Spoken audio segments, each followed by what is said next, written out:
Tadepalli palace ఫోటోలు, చంద్రబాబు గారి ఇల్లు రెండిటిని చూపిస్తూ హోమ్ టూర్ కి రెండిటిని అనుమతించమని చెప్పి పేర్ని నాని గారు అడగడం జరిగింది. చంద్రబాబు గారు 40 సంవత్సరాల సుదీర్ఘ రాజకీయ జీవితంలో శాసనసభ్యుడిగా, మంత్రిగా, ముఖ్యమంత్రిగా, ప్రతిపక్ష నేతగా, దాదాపు 15వ సంవత్సరం ఇప్పుడు ప్రారంభ ముఖ్యమంత్రిగా 4వసారి హైదరాబాదులో తనకున్నటువంటి నివాసాన్ని, పాత నివాసాన్ని కూల్చివేసి ఇల్లు నిర్మించుకోవడం జరిగింది. మీ నాయకుడిలా రాజప్రసాదాలు బెంగళూరులో, పులివెందుల్లో, తాడేపల్లిలో, హైదరాబాదులో రాజప్రసాదాలని నిర్మించుకోలేదు చంద్రబాబు నాయుడు గారు. విశాఖపట్నం ఋషికొండకు సంబంధించి ప్రభుత్వ ఆస్తి, ప్రజలకు ఉపయోగపడేటువంటి అది ప్రభుత్వ కార్యాలయం అయితే ప్రజలకు చూపించకుండా రహస్యంగా నిర్మించాల్సినటువంటి అవసరం ఏమొచ్చింది మీకు?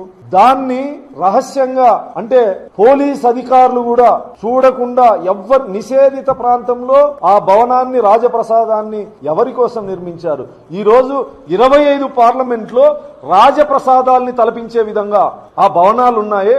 ప్రజా ఆస్తులన్నా, ప్రజా ధనమున్నా మీ నాయకుడికి లెక్కలేనితనం ఏదైతే ఉందో దాన్ని చంద్రబాబు గారు ఖండిస్తా ఉంటే ఈ రోజు రోజుకొకరు వచ్చి మాట్లాడుతూ ఉన్నారు. నేను ఈ సందర్భంగా హెచ్చరిస్తా ఉన్నా, నాని నీ వైఖరి మానుకో, పేర్ని నాని నీ వైఖరి మానుకో.